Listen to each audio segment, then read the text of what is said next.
most ingenious aspects of the false charge of an intentional liberal bias in the news media is the unstated inference that if there is a liberal bias, there by necessity cannot be an intentional conservative bias. Our third story in the countdown tonight, a new piece of hard evidence that there is indeed a conservative bias in at least one quarter of the media, a Rosetta Stone of jaundiced journalism, or if you prefer, actual Fox News spore, and still fresh. It's apparently a printout of that channel's daily editorial memo, marching orders emailed to key staffers on how and where to slant the news, how to adjust the facts to match the political conclusions and not the other way around. Dated November 9th, the morning after Democrats secured control of both houses, obtained by the HuffingtonPost.com, it states, quote, "The elections and Rumsfeld's resignations were a major event, but not the end of the world. The war on terror goes on without interruption." Then it brings out the old "a vote for Democrats is a vote for terrorists" chestnut. Quote, "Let's be on the lookout for any statements from the Iraqi insurgents who must be thrilled at the prospect of a Dem-controlled Congress." Then there's another dig at the new majority. Quote, "The question of the day, and indeed for the rest of Bush's term, is what's the Dem plan for Iraq? This could be a very short live shot for Jim Angle, but he'll try." And finally, a reiteration for the network to continue to try to scare the crap out of the American people. Quote, "We'll continue to work the Hamas threat to U.S. that came hours after the election results. Just because Dems won, the war on terror isn't over." The Columbia Journalism Review pointed out that hours after that memo was issued, Fox News live desk host Martha McCallum reported from New York that there were, quote, "some reports of cheering in the streets on the behalf of the supporters of the insurgency in Iraq, that they're very pleased with the way things are going here, and also with the resignation of Donald Rumsfeld." Now that's a coincidence. Let's explore the journalistic sleight of hand. We're joined now by documentary filmmaker Robert Greenwald, who in his movie Outfoxed examined other similar memos and other stuff put out by that network. Thank you for your time tonight, sir. Pleasure to be with you. This basically is it, right? I mean, a memo from Fox's senior editorial vice president in black and white the day after the election last week, prophesying the day's news and then making the news fit the prophecy. It is a smoking gun, is it not?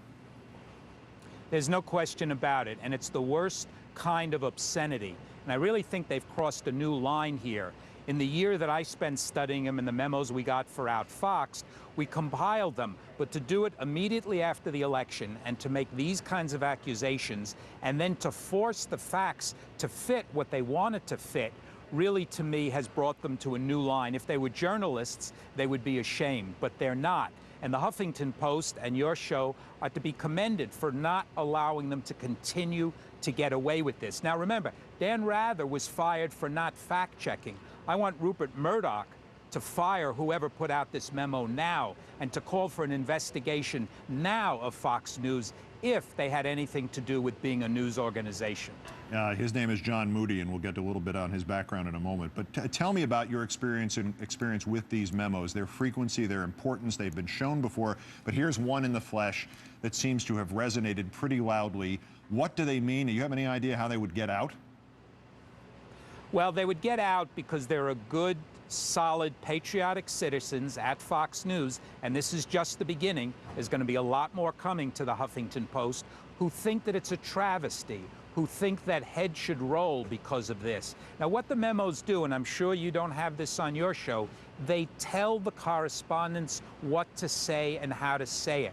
Let's make no mistake about it. This is scripted entertainment. You give an actor lines, you tell them what they're supposed to say, you tell them how to say it. That's actors, that's puppets. It has zero to do with news. And what we found in Outfoxed was these would come several times a week.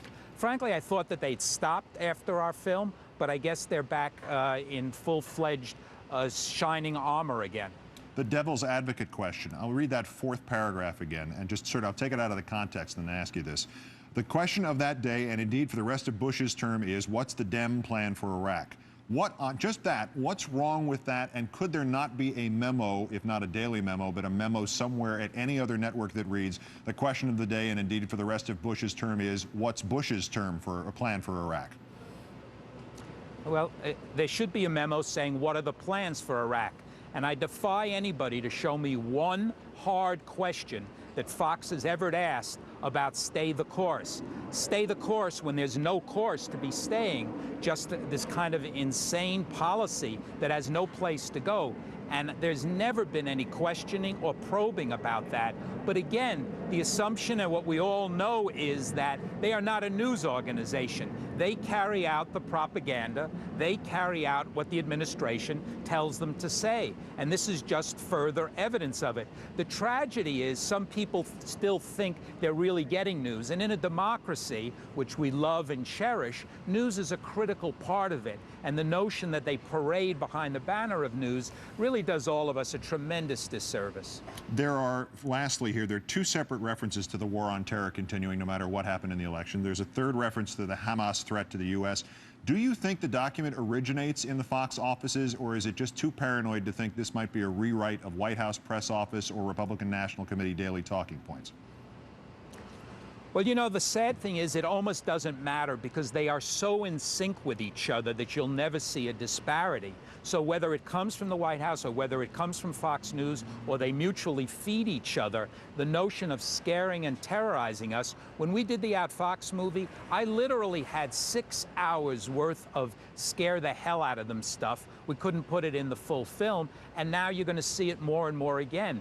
Look, it's a terrible time for conservatives. The election's a tragedy. Fox News is losing viewers. It's losing advertisers. They're in free fall. So what do? They go to their same old, which is try to scare us. I don't think it's going to work, and I think that we can call them on it. And someone in that organization is calling them on it too, and that perhaps is the good news contained within. Robert Greenwald, maker of the documentary film Outfoxed.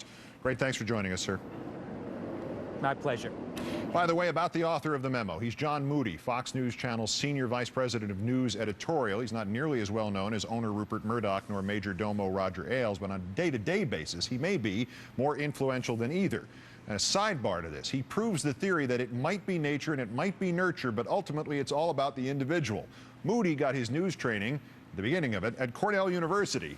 Not long before I got mine at the same place. He and I each overlapped for 2 years at Cornell with another guy named Bill Maher, several years before Ann Coulter graduated from the university, preceding another Cornellian, Izzy Povich, who is the executive producer of this newscast. And by the way, we did call Fox News Vice President of Communications Irena Briganti for a comment, but received none. We wish her well.